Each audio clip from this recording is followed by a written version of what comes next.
अभी आपने कहा कि 36 लाख नल कनेक्शन दे दिए गए थे, पानी की व्यवस्था नहीं थी। आपने उसका फिजिकल वेरिफिकेशन किया तो पता चला कि 21 लाख नल कनेक्शन हुए थे जिसमें पानी पहुंच रहा था। ये आपने अभी कहा। अब सवाल ये उठता है कि 2 साल में, अब लगभग 20 महीने हो गए, बिल्कुल 2 साल में आपके उत्तर के अनुसार केवल 21 लाख तो हमारे समय में हुआ।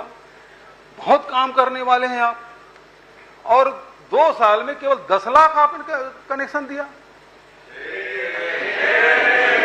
अभी आपने कहा बिल्कुल 2 साल में बहुत काम करने वाले, डबल इंजन ट्रिपल इंजन की सरकार, वो केवल 10 लाख कनेक्शन दे पाए। और सवाल इस बात का है कि सच में पानी पहुंच रहा है कि नहीं पहुंच पा रहा है 31 लाख में, ये भी आंकड़ेबाजी है? ये कृपा करके बताएं। धरातल में